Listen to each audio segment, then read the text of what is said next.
There it is. All right. So here's the thing. A few weeks ago, I got a complaint that I was reading too little. So I started reading more, and now I got a complaint that I'm reading too much. So, so I'm gonna try to do the Goldilocks Can't thing win, here. Dave. What's that? You just can't win, I can you? can't win. So I'm going to try to be Proud. Goldilocks tonight, and I'm going to pick the middle bed, the middle porridge, and let's see if we can hit a happy medium. Just right. And of course, everyone who was doing the complaining is not here tonight. So isn't that just typical? No, they weren't complaining. They were adding positive feedback to the process. So we have actually graduated to Arabic numerals. I'm so proud of us. We are now on page 1. So if you have the hardback book, it's page 1. If you don't and you have something else, it's chapter 1, the Two Halves of Life. First page of chapter 1 is where we're going to start tonight.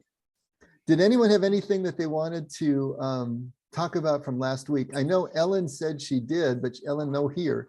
So if you snooze, you lose, must be present to win. But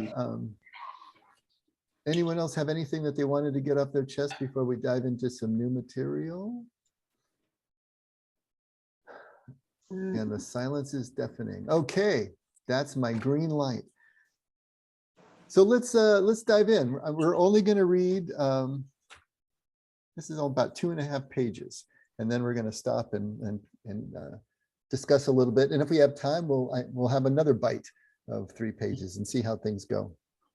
So the Two Halves of Life, little epigram there. One cannot live the afternoon of life according to the program of life's morning.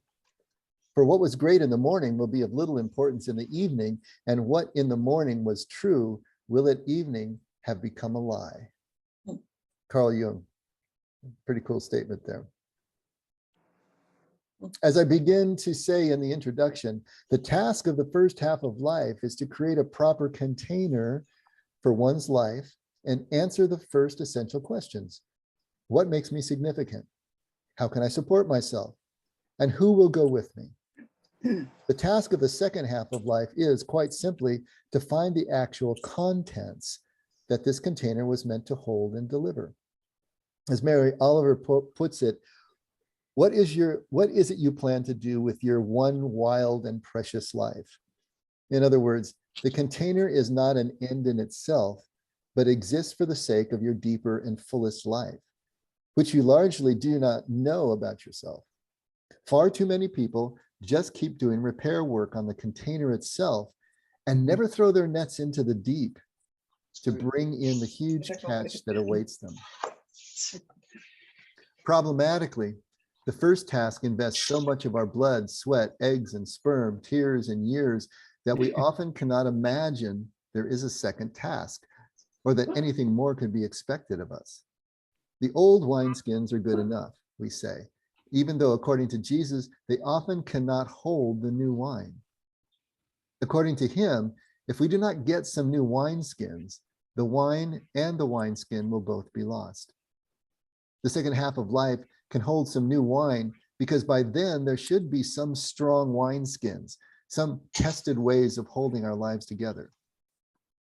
But that normally means that the container itself has to stretch, die in its present form, or even replace itself with something better. This is the big rub, as they say, but also the very source of our midlife excitement and discovery. Various traditions have used many metaphors to make this differentiation clear. Beginners and proficients, novices and initiated, milk and meat, letter and spirit, juniors and seniors, baptized and confirmed, apprentice and master, morning and evening. Peter when you were young, Peter when you are old. Only when you have begun to live in the second half can you see the difference between the two. Yet the two halves are cumulative and sequential, and both are very necessary. You cannot do a nonstop flight to the second half of life by reading lots of books about it, including this one. Grace must and will edge you forward. God has no grandchildren. God only has children, as some has said. Each generation has to make its own discoveries of spirit for itself. If not, we just react to the previous generation and often overreact, or we conform and often overconform. Neither is a positive or creative way to move forward. No pope, Bible quote, psychological technique, religious formula, book, or guru can do your journey for you. If you try to skip the first journey, you will never see its real necessity and also its limitations. You will never know why this first container must fail you. The wonderful fullness of the second half of the journey and the relationship between the two. Such is the unreality of many people who never grow up or who remain narcissistic into their old age. I'm afraid this is not a small number of people in our world today. Juniors on the first part of the journey invariably think that true elders are naive, simplistic, out of it, or just superfluous. They cannot understand what they have not yet experienced. They are totally involved in their first task and cannot see beyond it. Conversely, if a person has transcended and included the previous stages, he or she will always have a patient understanding of the juniors and can be patient and helpful to them somewhat naturally, although not without trial and effort. That is precisely what makes such people elders. Higher stages always empathetically include the lower, or they are not higher stages. Okay, so that's our first bite tonight.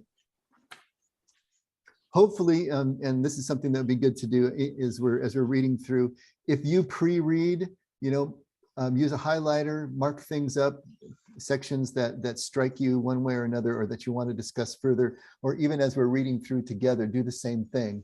And then that'll give us more to jump back on. But just generally speaking, having read those 3 pages, anything that jumps out of you, out at you, anything you want to bring out? Hey, what page are we on? We started on page 1. What are we on right now? 3. I've been reading, but thanks. Okay.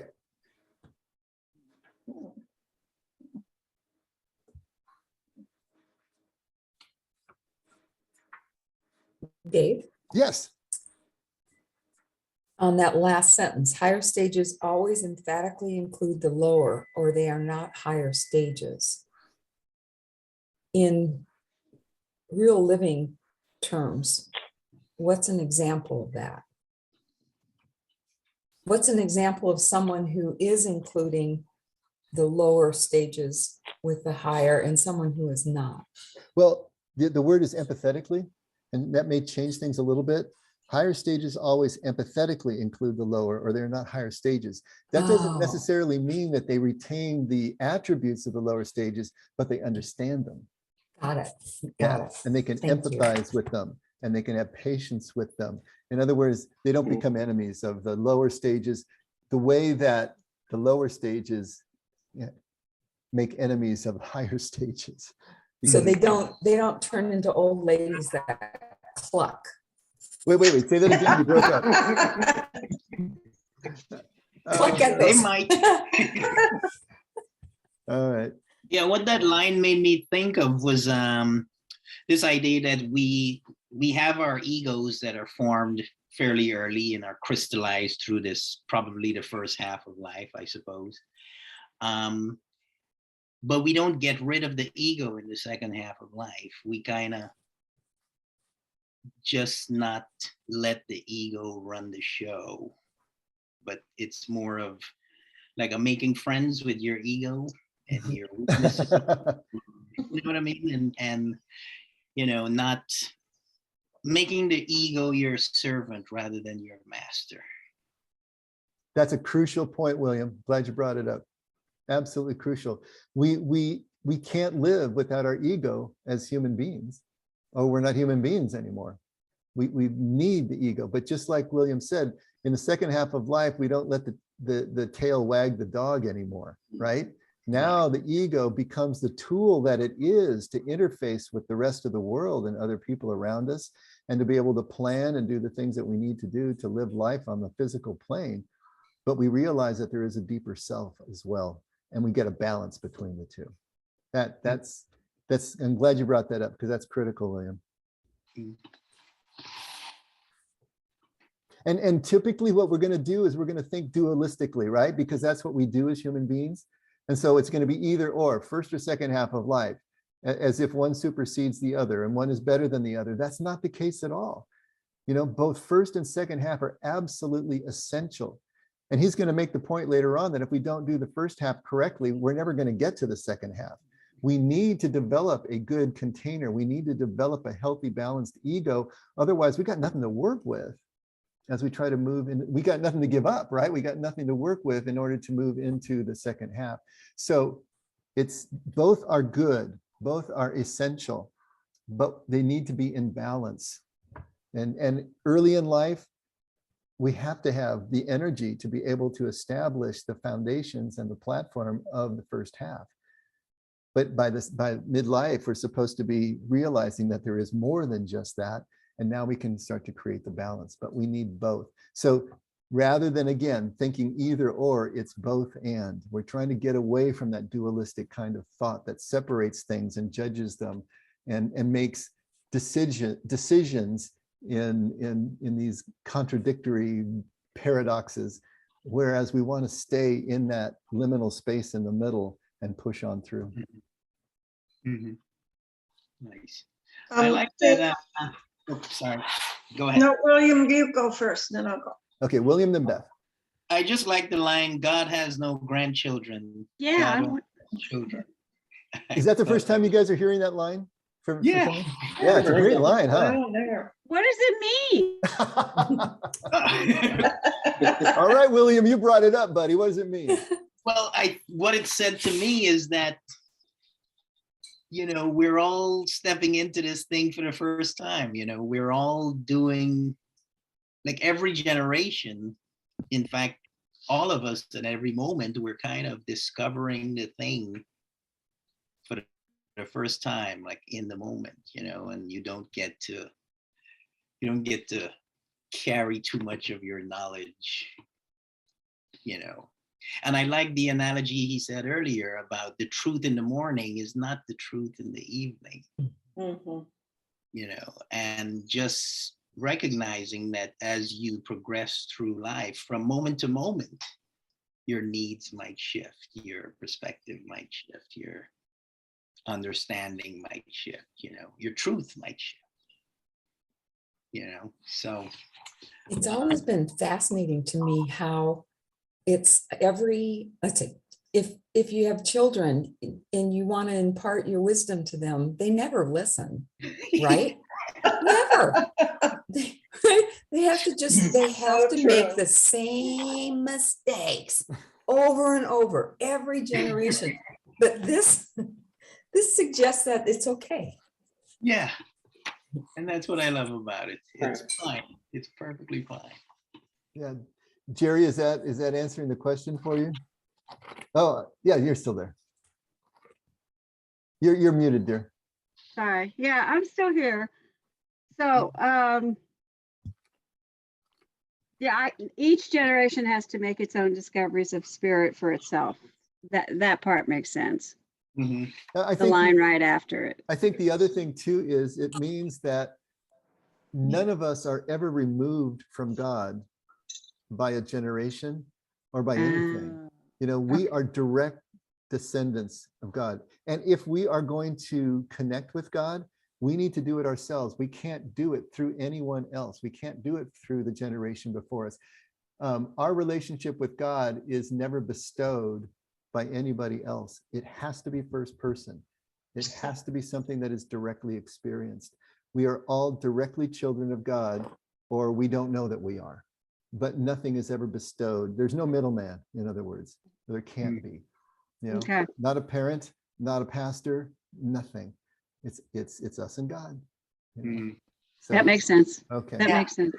Beth, what Thanks. were you going to talk about, dear? Oh, sorry. Um, And I even have my hearing aids in, sorry. Um, Dave, what about people who experience pretty severe trauma in childhood, don't develop a functioning, I don't know, from us, you know, what this means to the therapist, like healthy ego, thank you. And, you know, what happens there? You know, there's, it seems to me, I mean, from my own trauma and others that I know of who've had pretty severe trauma in their childhood, that it's so difficult. Does a healthy ego ever, is that ever possible? And from a spiritual viewpoint, I know, of course, God loves them and understands and blah, blah, blah. I mean, I absolutely believe that. But I wonder, you know, if they can experience that, what we're talking about here, you know, the discovery of the second half of life. A lot of this seems to me, and please correct me if I'm wrong, that this is based on a, you know, a healthy ego. And, you know, I would say a lot, you know, I'm the first one to admit I'm a very wounded soul. And I know a lot of others who are very wounded. So, you know, okay, I've said enough. Thank you. My thinking is that you don't need a healthy ego for the first half of life. Okay, thank you. And why is that, William? Well, first let's define I don't know what a healthy ego is, first of all. I don't either. But I am thinking that, you know, going along with some of Dave's, you know, earlier themes, a wounding, you know, that's an egoic wounding. It's part of the ego structure around an abuse or you know, or something more violent, you know, that can start the second half journey. You know, that can kickstart, you know, the trauma can kickstart the deeper dive into the emotional depths, you know. In fact, I would imagine, and I'm not sure what this is, but I would say the healthier the ego, the more difficult it will be to move into the second. Oh, thank you. Okay, I get that. I get it. I think. Okay. I kind of agree with that. Although I think no matter how you grade ego functioning, whatever it is, it's still going to create that vessel. There's a vessel there, or one way or the other. What do you mean by, like, what do you mean? Well, the first half of life, this vessel that we create, the life that you create, Okay. you know, that's created. Yeah. The way we organize our thinking, the way we see the world, that's created one way or the other, whether it's a very wounded version of the world or a healthier version of the world or a well-tested version of the world, doesn't matter. It's created nevertheless. Okay. And there's still the opportunity for that to become shattered at some point, so that whatever is inside can manifest. Okay, thank you. That's all very helpful. It also made me think of, you know, like the couple of the Beatitudes there, you know, like blessed are those who mourn kind of thing, you know, where like if everything is good and the ego is intact, no abuse, normal development, you know, yada, yada, yada, you know, you might get into your 50s or 60s before you start to think of the second half. See, from my point of view, a healthy ego is one that is tempered by the greater awareness of the second half. So when those two halves are in balance, when the ego awareness and then this higher awareness, what we sometimes call the watcher or the true self, when those are in balance, then we can say the ego has become healthy. So at least in my experience and from a lot of the reading that I've done, the ego becomes healthy through the process of the second half journey. And you're right, you know, we usually go into midlife, we go into the wounding that precipitates the second half journey, because there's always a wounding of some kind that precipitates the journey. That's where we start to understand what the balance looks like as we get this greater awareness. And so I do, but going back to Beth's question, I think there are people who undergo such trauma in their formative years that they get knots tied in their cord that is just about impossible to untie. And we see that. And for them, it's very difficult to get to this place that we're talking about. And so now at this point, that seems unfair, right?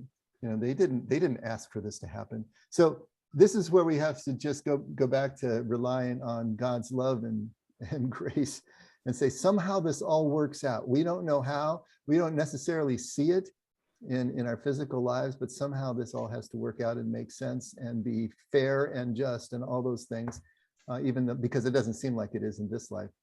I think But, one thing that clarifies one issue is, and this is true in the studies of people who have had death experiences or NDEs, and that is, at that point, the ego does not accompany you. It's just there's no ego, and so not a problem in a way.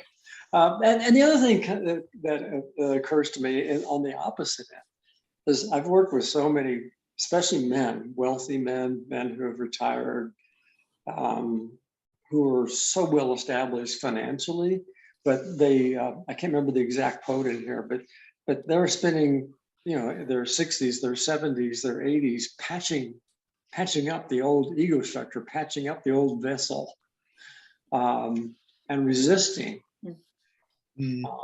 putting a value in anything else or seeing the value in anything else. And that's, they're miserable. yeah. Money does not make you happy at that point. It makes me think of a quote I heard once that said, "What got you here won't get you there." And so if somebody's not really willing to do something different, maybe in their second half, they're not willing to maybe do the work. I'm not talking about traumatized people. That's probably a whole different ballgame. That's probably a whole process someone has to go through. But it's amazing, some of the people I know that have been traumatized and the work they have done, and they're just beautiful people today because of it, and because they worked through it, and it didn't define them, so their second half became much more valuable, but they needed that first half, I guess, to help get them there. But now it's got to be different in that second half. It seems like Dave, you said, the awareness has to be higher somehow, or willing to do the work, and with or without the ego. There's a wonderful program for veterans. I wish that it were broadened to include other populations that are more likely to encounter trauma, but it's for veterans, and it's called clowning. And one of the leaders of this group, I can't remember his name. A movie was made years ago about this physician who would just joke and clown and Patch Adams.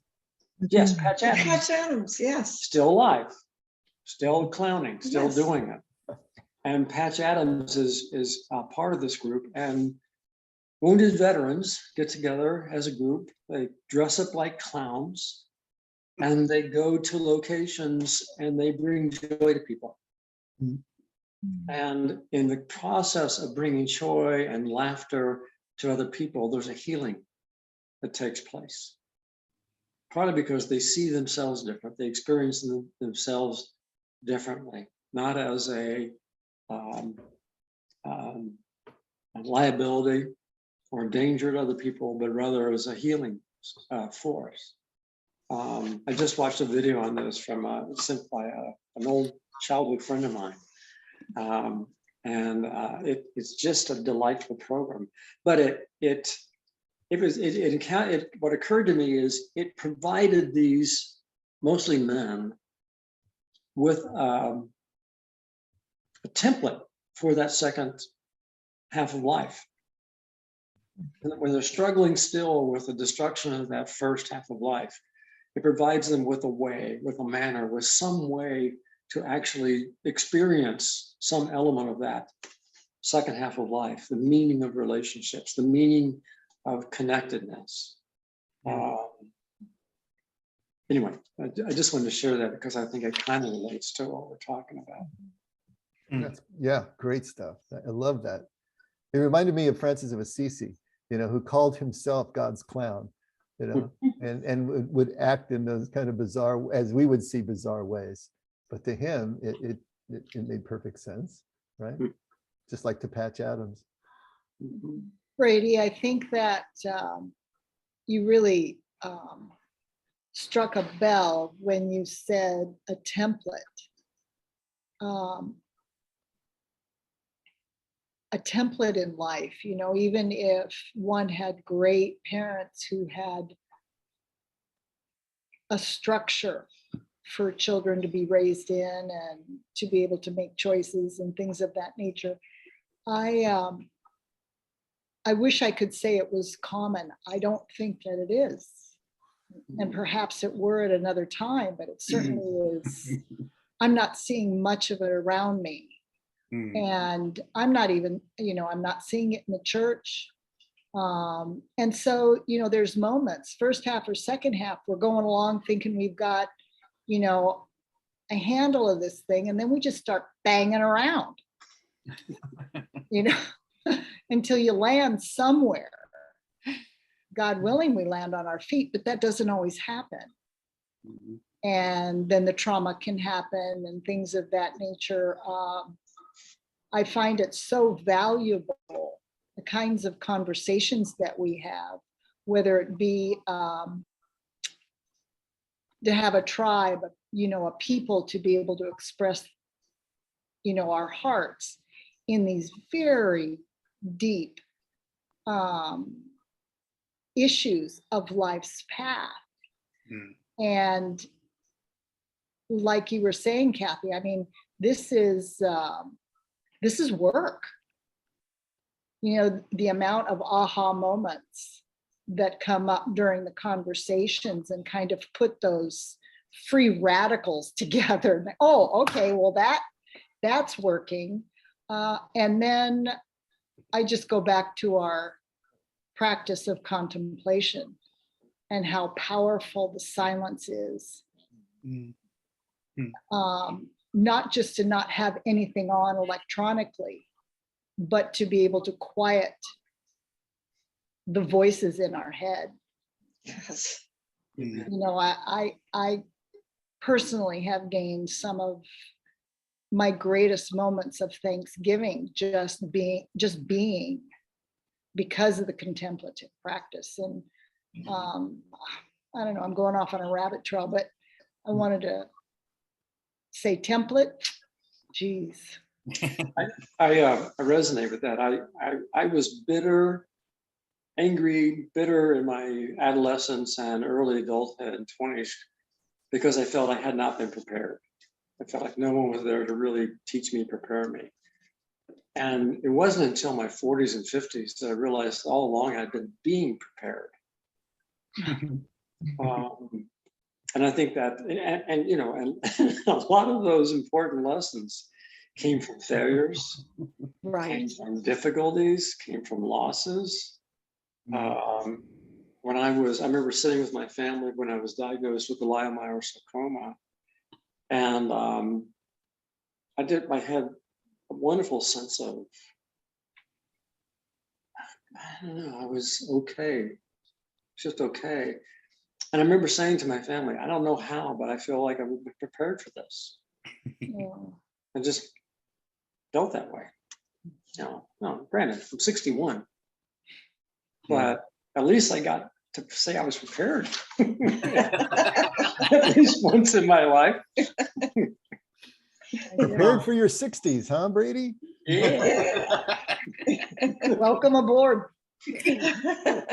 But what Brady said, I think, just segues into a line that I wanted to talk about again. It's right in the middle of the second paragraph on page, or full paragraph on page 3.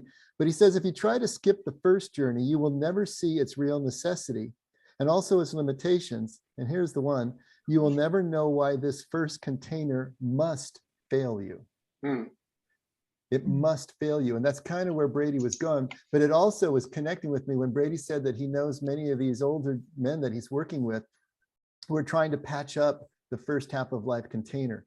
You know, we've always talked about how if you aren't willing to contemplatively strip away all the things that you have accrued in life, that life will do it for you. And it Yeah. does. But then as you see those things being stripped away by age and retirement or whatever it happens to be, empty nest syndrome, and then you spend all your time and energy trying to patch it back up again, to recreate what can't be recreated and shouldn't be recreated, then all of that energy is going in the wrong direction and can't take you forward. And it's just such a, it's like pushing the ocean back with a broom. And it's so sad. But a lot of us get caught up in that if we're not prepared to enter our 60s, right? But does that make sense to you? You'll never know why the first container must fail you. Does that make sense why the first container must fail us? It makes a lot of sense when I read the next sentence, which is such an unreality of many people who never grow up. Mhm. You know, I see that more now at this season in my life. Perhaps even with those I've made excuses for, at least to myself. And yet I think, at what point are you going to grow up and just face it? What do they say, you know, grief or sorrow, you know, no one wants to deal with it. But the only way that I have found is to go through it. Mhm. And that through it part is a real bitter pill. But God's good, you know. One thing about him, he always shows up. Mhm. Mhm. Life, not so much, but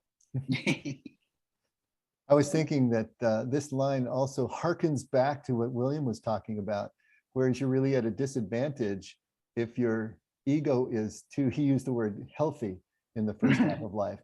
I mean, if things are going too well in the first half of life and there really is no big wounding, you know, where is the demarcation point? Where is the motivation or the impetus to strip all that away voluntarily?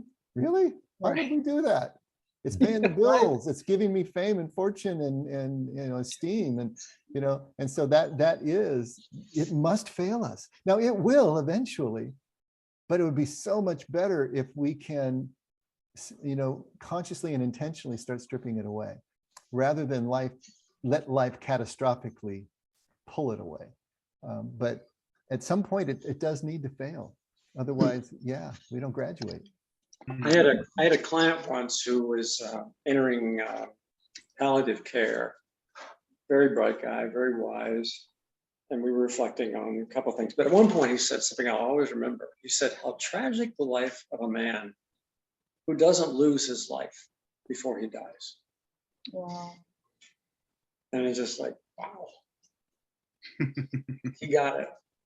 Yeah, that should be engraved somewhere. Mhm. It has that quality to it. That's Yeah. huge. Absolutely huge.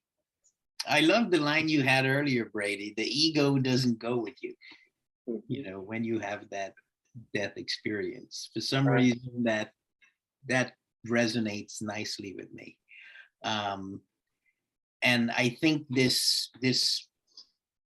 wounding, or however you call it, this failure of the first half strategies is the beginning of that recognition that the ego is not going to, you know, save you on this journey, you know, and and then we can maybe begin to relinquish that, you know, because at that point your ego is you're probably still relying on your ego, you're just suffering. And it's in recognizing at some level that, you know, like Kathy said earlier, you know, what got you here wouldn't get you there, you know. Yeah. Yeah, I don't know, right along those lines, William, I don't know how this statement is going to sound to you, but I've had the thought that the difference between heaven and hell is the difference between our ability to accept an egoless state or not. Mm. Does that make sense? Yeah. Can you I like accept that. an egoless state? Because if you can't, then you'll resist it and you'll be trying to go back and patch it up. And you can't accept the freedom or the connected, the pure connection of an egoless state. You'll opt for cryomation. You want them to freeze you up and freeze your ego in place, and then at some point resurrect the ego, because that's what you're entirely grounded in. Exactly. Eesh. Exactly. Maybe that's what purgatory is for, Yeah. to give us the time to finish getting rid of the ego. I don't know. Yeah, we're getting out there. But I really think that there's something there. If we can accept the egoless state, because I mean, I haven't had a near-death experience or a death experience like Brady or Patricia, so I haven't had that kind, but I have in contemplation experienced a certain modicum of that. And it feels real different than our normal waking state. It feels so different. And it's just like scary, you know, until you get more used to it. So yeah, good stuff. I like it. So it's in that, I guess you're moving into that non-duality space. Absolutely. You know, that feels really nice. Well, maybe we'll be at some AI state in the future where we can just freeze someone else's ego and just put it aside and we don't have to deal with it at that moment in time. I would like to do that sometime. Leave your have we all heard that? Leave your ego at the door, you know, before you come in. Kind of Know exactly what that looks like. That would be nice. It would. Oh. And Brady, I wanted to comment on this. I'm not prepared. I'm being prepared.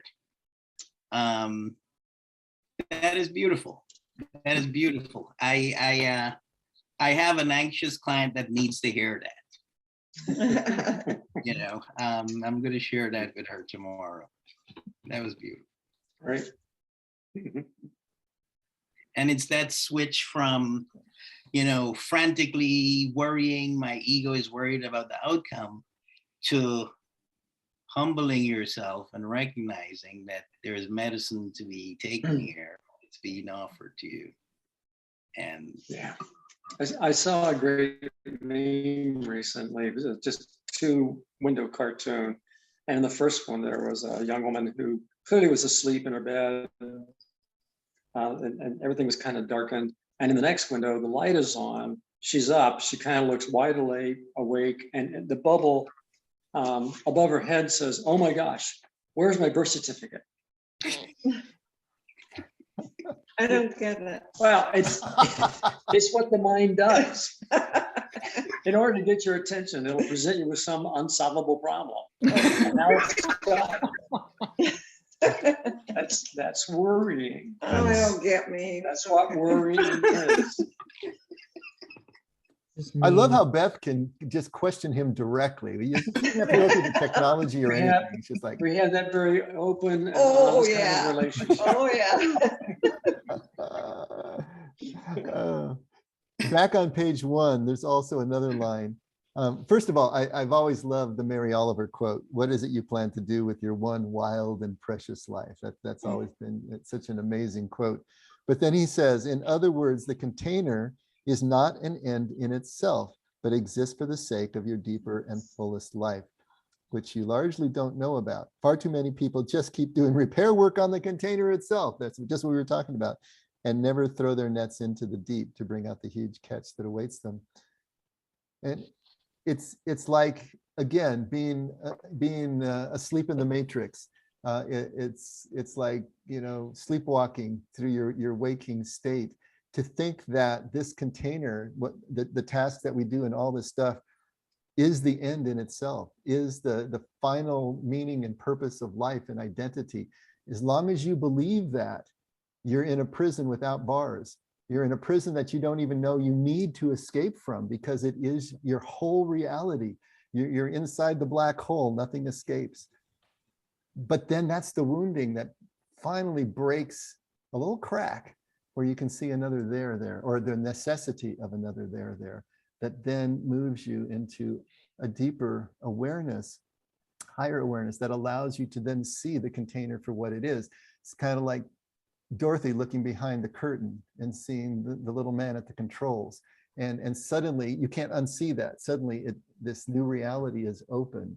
And that's kind of the experience of it. You know, when you get that first glimpse that there is something else. But so many of us are just going through the illusion and living the illusion as if it's reality. And that's what Jesus is talking about when he talks about the narrow gate and the narrow way, that few people go by the way of life, many go that. He's talking about this very phenomenon. So few people actually see or are willing to do the work to be able to experience this second half, this deeper state of awareness and balance things out.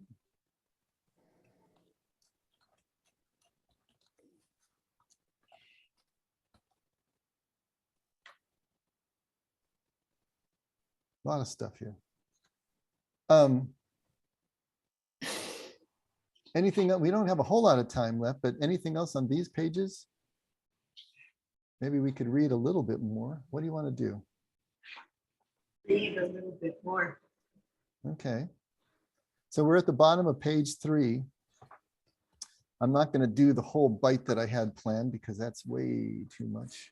Let's see what's a good. Okay, so the last couple of lines on page 3. Almost all of culture and even most of religious history has been invested in the creation and maintenance of first half of life issues. The big 3 concerns of identity, security, and sexuality and gender, they don't just preoccupy us, they totally take over. That is where history has been up to now, I'm afraid. In fact, most generations have seen boundary marking and protecting the, let me say that again. In fact, most generations have seen boundary marking and protecting those boundaries as their primary and sometimes only task in life. Most of history has been the forging of structures of security and appropriate loyalty symbols to announce and defend one's personal identity, one's group, and one's gender issues and identity. Now we seem to live in a time when more and more people are asking, is that all there is? So he's kind of alluding to those stages of spiritual growth that we've been talking about, over and over again. Where the stage 1 is all about the self, and your identity is in yourself, and your hope and your reliance is what you can personally achieve. And then in stage 2, you graduate to the group, and now the group is your survival, is your identity, and that group think is what you give yourself over to. And the intolerance of anyone who's outside your group is part of keeping your fortress safe and secure. And then stage 3, when the wounding comes and you realize that your security is no longer secure, it's no longer adequate to answer life's questions and hurts and traumas. And so you're in the wilderness period. And everything in you wants to run back to stage 1 or stage 2 and feel secure again. But if you push through into stage 4, now you're into a universal identity where you can identify with everyone and everything and be completely connected. So he's talking about most of our churches and our cultural institutions have been focusing basically on stage 2 sort of mentality and that tribal kind of consciousness. And this idea of boundaries is interesting to me. We need to have boundaries, but boundaries can also limit us. Have any of you thought about how do you establish healthy boundaries that do what they need to do without limiting you in a stage 2 sort of way?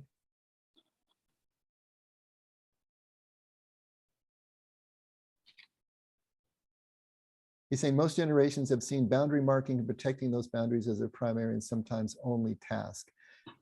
And that history, most of history has been the forging of structures of security and appropriate loyalty symbols to announce and defend one's personal identity. Well, But we do need them, right? Go ahead, William. I don't know if this is a silly statement or a silly thought. it seems like any desire to accomplish anything, like any desire to leave a mark, be remembered a certain way, be thought of in a certain way even, will always have a flavor of that stage 1, first half of life feeling to it. Is that an incorrect statement? I don't know if I'm axing that right. I think of an example where it's easier to put this in the context of a grandparent. So imagine a grandparent who adores a grandchild and makes sacrifices and spends time helping the grandchild, providing resources for the grandchild, wanting the best for the grandchild, doing what they can do for the grandchild. But they want to be remembered in a positive way. So for the most part, it seems like there's altruism there, but there's a little bit of ego still. To the degree that the grandparent is focusing on that. I see that as being tied to mortality. Like my dad is already in his late 80s, but it's also the legacy we want left and to be remembered, because we know we are mortals, but to achieve immortality is through our children and grandchildren. They remember us. So in a way, like to me too, I'm thinking when I'm gone, I want to be remembered. So there's a little seed of that immortality I want. Physically, no, but to be remembered. Like my great grandmother, I remember her. So that's part of the immortality. Even to me, I don't know that memory is that much, because DNA is so powerful that like my daughter looks so much like her grandmother. It's just there. It's just, to me, undeniable that she is living on through me and through her granddaughter. You just look at us, and that to me, whether we remember or not, it's there. It's part of us, down to our cells. I just told a student that his father had died, and he's only in elementary school, and his father had died from a kidney problem. And I told him that his dad is in him. And I believe that. So yeah, but it's not only to me too, not just the physical of it, because my 2 girls are adopted actually, but I can see one daughter has a personality like me, like stubborn and go, no, I don't want to do that. And that's how I was with my mother. And so there's also that instilling of, I don't know, I hope she didn't take all of my anxieties. I hope she'll be healthier than I am. But yeah. Becky? I'm just thinking back, this is sort of a tag off on William's question, back to your sermon from Sunday, that I'm wondering, I don't know, but I'm wondering if in the first half of life, achievement and accomplishment is in the service of the ego and look at me and wow, this is my identity and aren't I great? But in the second half of life, it can become in the service of connection and love. So that so that it becomes more of an integrated or blended experience. Right. That's exactly what I was going to say if you hadn't gone it first. So go ahead, William. And that goes back to our earlier statement about integrating the higher and the lower. Yes. Yes. Thank you. That was good. The way I put it in the blog this morning was that accomplishment then becomes a delivery device for connection. So to answer your question, William, yeah, no, accomplishment is going to occur throughout our lives. But Brady was talking about motivation, intention. Is it ego service, or is it really altruistic? Is it really for the benefit of the other? And that's what changes in the second half as we start to balance things. You know, Mm. we're But still you- accomplishing, we're still doing those things, but it changes. Becky? But I- you know, I there's agree still with that you. little, Becky's gonna talk. there's still that little piece. I don't think like, okay, so as an example, let's say suddenly you're accomplishing something, but now it's the second half of life and it really is in the service of others. Maybe you're volunteering somewhere. Mhm.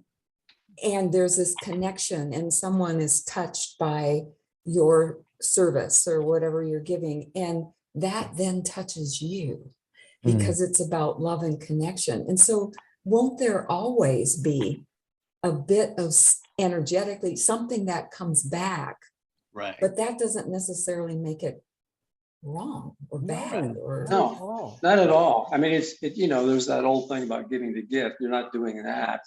But to get back to your first point, Becky, I think you're right on. That first half of life, in many cases, it's ego for ego's sake. I talked to Dave about this once in terms of it kind of, I find it humorous that people are horrified at the prospect of AI, artificial intelligence. Mm. And the fact is, ego is the ultimate artificial intelligence. It's not really intelligent. It has no soul. It's just ego for ego's sake. So during that first part of life, there's so much of that goes on. That's ego for ego's sake. But in the second part of life, when it's ego at your direction, when it's the soul, where the ego is the soul's hands and feet, Mm. Mhm. that's totally different. And yes, blessings will come from that. But that's not why you're doing it. Yeah. Yeah, I get that. I understand. Right. Let's face it, Becky, we're all pleasure-seeking missiles. The only question is, what do we take pleasure in? When we get to the point that our greatest pleasure is seeing the pleasure of someone else, go for it. You know, that's all the difference in the world.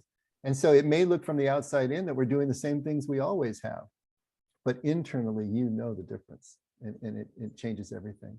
Who did I cut off? Was that Julie or? No, I wanted to add too, I think with these conversations and the past conversations we have, I'm now getting more insight into human nature and why some people go through midlife crisis, because not everybody do. And it's what you say, you know, everybody has, I see nodding heads. It's the achievements, they are all external and superficial. The achievement, you get your degree, you work hard, you get your house and your family and your dog. And then it reminds me of a person that says, is this all there is? And it's true. That's a very scary thought. Because I remember him asking me, do you feel fulfilled with your life, with what you do and your job? And I said, yes, I do. And I think that was the difference. Because I don't feel, I went through a midlife crisis. Because I remember I was in my 20s and 30s, and I was already a nurse then. I remember saying, but this was when I wasn't married, I didn't have kids. If I die tomorrow, I'll die happy because of what I was doing. And and that was actually a good thing to have. And I think in a way, maybe that saved me or prevented me from having a midlife crisis. I don't know. But now I don't really want to die yet because I have kids, and yeah, you worry about, I have to be there for them too. By the way, you need to have a midlife crisis. We all need to have a midlife crisis. That is the transition between the first and the second half. But we don't need to necessarily have complete meltdowns, though, if that's what you were talking about. So yeah, and I wanted to add to about growing up, and I think actually when I was going through crisis and depression, and my sister, who's very blunt and direct, and she's a lawyer actually, she says, just put your big girl panties on and just do it. And she said that to me a couple of times, and it's true. We all need a lawyer as a sibling. Oh, lovely. I know. I do have one. Yes.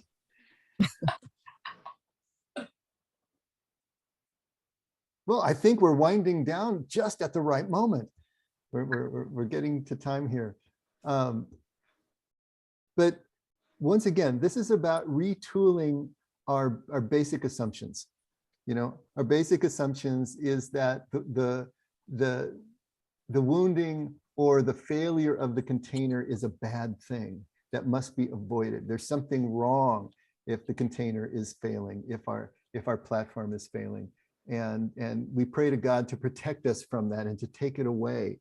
And if God were to accede to that prayer, he'd be taking away the very thing that brings us to him in the end, you know? And so it's retooling that and making friends with the descent part of the journey that is essential before we can ascend on the other side is kind of what we're being prepared for here in these opening salvos of Rohr's book. He's trying to get us to look at this thing in a different way. And I know those of you who have been with the effect for a while, I mean, this is territory that we've been going through, but I am always amazed at the reservoirs of resistance that are still down deep in me. You know, when I think I've evolved past them and it doesn't take a whole lot of scratching before there it is again, you know? So just know that your stone is probably not yet smooth. There are a few more layers and they will probably always be. So this is an ongoing process. Yeah, I know. Yeah, Dave, as you were talking there, I found myself thinking, like, if I, you know, found my magic lamp and had to make 3 wishes, I'd probably be wishing for things that are counter to what we're trying to accomplish. Ain't that the truth? I know. I've heard that. I know. We all Because you said it last time, Dave. You said if we don't know that we're going through these things when we're going through them, we don't realize it until later that was a good lesson in life. But we sure as heck don't want to go through it when we're going through it, and we don't like it one bit. So no, we're pleasure-seeking missiles. Don't forget. Yes. But And once, like Frankel said, if we can start to see the purpose in the pain, that makes it overcomable. That makes all the difference in the world. Otherwise, it's just suffering for suffering's sake. But as long as we can see that there's purpose, that we're getting somewhere, that this is essential, this is part of the roadmap of the journey, and then we're not going to like it. We're still not going to like it, but we can move through it, and we won't avoid it. We will still lean in and go through it. That's the key. We have to feel this stuff. We have to go through it, not around it. And welcome to the second half. Yeah. All right. Good job. Can I say something? Brady, Yes. happy Doctor's Day. Happy I don't- Doctor's Day. Yes, it's Doctor's Day today. So we had free lunch, free breakfast at work. I don't know who else are the doctors here.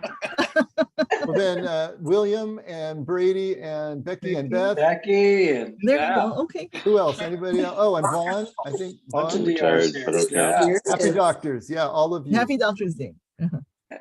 Good job, Alan. I That's got great. no breakfast, no free breakfast. and I there had is no yogurt free and lunch. coffee. So Give him How a much for a Nicaragua free bill. lunch, huh? no, there's no free lunch. Oh, good stuff. Okay, Scott, where are you? Rescue us, buddy. Oh, Lord, thank you so much for just being around when we're going through our silliness and trying to figure out how we can all be super geniuses like Wile E. Coyote, though we end up smashing into walls when we're not paying attention to you as our director. So, Lord, just take our thoughts, take our will, take our imaginations, mold us and shape us into your image, Lord. Help us to desire to be molded and shaped so that we can get value out of the first half and be of love and service in the second half of life. God, thank you so much for your love. It's in Jesus' holy name that we give our thanks and pray these things and say our amens. Amen. Amen. Amen. Great night, everyone. Thank you so much. We'll Bye, see Ray. ya Bye, Beth. Sunday. Bye, Everybody. Everybody. Bye, William. Great topic. Bye. And bye, Jerry. Oh, Bye. Hi, Doug. I love it. I Good night, love it. guys. Hey, Doug. Good to see you, man. How far did you get, Doug? where are you? You're muted. Yeah, I had a trouble getting on my iPad. So I missed the reading. So I had a hard time catching up with the You gotta be on time, man. intellectuals. A lot happens in the first few minutes. I know I tried. It couldn't get in Oh, I'm sorry. with the technical problems, but I finally I sent you a reloaded text and I Zoom sent you and an did all these email. things, and I finally got it to work. Very good, very good. What city are you in? Where are you?